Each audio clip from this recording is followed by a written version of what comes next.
Girl friend ಕೈಯಿಂದಲೇ ಹತ್ಯೆಯಾದ 18 ಮಕ್ಕಳ ತಂದೆ ಪ್ರತಾಪ್ಗೌಡ.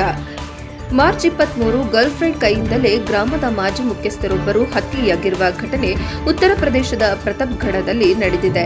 ಅವರ ಶವವನ್ನು ಕಾಲುವೆಯಿಂದ ವಶಪಡಿಸಿಕೊಳ್ಳಲಾಗಿದೆ. ಮೃತ ವ್ಯಕ್ತಿಗೆ 18 ಮಂದಿ ಮಕ್ಕಳಿದ್ದರು. ಚೀಲದಲ್ಲಿ ತುಂಬಿಸಿ ಅವರನ್ನ ಕಾಲುವೆಗೆ ಎಸೆಯಲಾಗಿತ್ತು. ಮಾರ್ಚ್ 18ರಿಂದ ನಾಪತ್ತೆಯಾಗಿದ್ದರು. ಈ ಕೊಲೆಯನ್ನ ಮೃತ ವ್ಯಕ್ತಿಯ ಗೆಳತಿ ಸುಮನ್ ಮತ್ತು ಆಕೆಯ ಸಹಚರರು ನಡೆಸಿದ್ದಾರೆ ಎಂದು ಪೊಲೀಸರು ತಿಳಿಸಿದ್ದಾರೆ. ತನಿಖಾಧಿಕಾರಿಗಳ ಪ್ರಕಾರ ಗುಲ್ಮಾನ್ ತಲೆಗೆ ರಾಡ್ನಿಂದ ಹಲ್ಲೆ ನಡೆಸಲಾಗಿದ್ದು, ಇದು ಅವರ ಸಾವಿಗೆ ಕಾರಣ ಎನ್ನಲಾಗಿದೆ.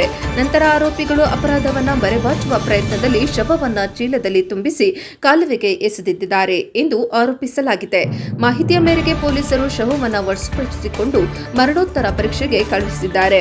ಅಂದಿನಿಂದ ಸುಮನ್ ಅನ್ನು ಬಂಧಿಸಲಾಗಿದ್ದು, ಅಪರಾಧದಲ್ಲಿ ಭಾಗಿಯಾಗಿರುವ ಇತರ ಆರೋಪಿಗಳನ್ನು ಗುರುತಿಸಲು ಮತ್ತು ಬಂಧಿಸಲು ಹೆಚ್ಚಿನ ತನಿಖೆ ನಡೆಯುತ್ತಿದೆ. ಮಾರ್ಚ್ 18ರಂದು ಗುಲ್ಮಾನ್ ನಾಪತ್ತೆಯಾದ ನಂತರ ಮಂಧಾಂತ ಪೊಲೀಸ್ ಠಾಣೆಯಲ್ಲಿ ವ್ಯಕ್ತಿ ನಾಪತ್ತೆ ದೂರು ದಾಖಲಾಗಿದೆ ಎಂದು ಅಧಿಕಾರಿಗಳು ತಿಳಿಸಿದ್ದಾರೆ. ಮೃತದೇಹದ ಪತ್ತೆ ಪ್ರಕರಣವನ್ನು ಈಗ ಕೊಲೆ ತನಿಖೆಯಾಗಿದೆ ಪರಿವರ್ತಿಸಿದೆ. ಈ ಕೊಲೆ ಗುಲ್ಯಾನ್ ಕುಟುಂಬವನ್ನ ದುಃಖದ ಮಡುವಿಗೆ ನೂಕಿದೆ. ಮಿಶ್ರಾಪುರ್ ಮುಸ್ತಾಕ್ ಗ್ರಾಮದ ಮಾಜಿ ಪ್ರಧಾನ ಗುಲ್ಯಾನ್ ಇಬ್ಬರು ಪತ್ನಿಯರು ಮತ್ತು 18 ಮಕ್ಕಳನ್ನ ಅಗಲಿದ್ದಾರೆ. ಪೊಲೀಸರು ಹೇಳುವ ಪ್ರಕಾರ ಅವರು 2 ಬಾರಿ ವಿವಾಹವಾಗಿದ್ದರು. ಅವರ ಮೊದಲ ಪತ್ನಿ ಕಿಸ್ಮತುಲ್ಲಾ ನಿಶಾ ಅವರಿಗೆ 9 ಮಕ್ಕಳಿದ್ದಾರೆ. ಅವರ ಎರಡನೇ ಪತ್ನಿ ಅಂಬಿಯಾ ಬಾನುಗೆ ಸಹ 9 ಮಕ್ಕಳಿದ್ದಾರೆ. 2 ಕುಟುಂಬಗಳು ಒಟ್ಟಿಗೆ ವಾಸಿಸುತ್ತಿದ್ದವು. ಪೊಲೀಸರು ಕೊನೆಯ ತನಿಖೆಯನ್ನು ಮುಂದುವರಿಸುತ್ತಿದ್ದಂತೆ ಕುಟುಂಬ ಸದಸ್ಯರು ಸ್ಥಳದಲ್ಲಿ ಜಮಾಯಿಸಿದ್ದಾರೆ.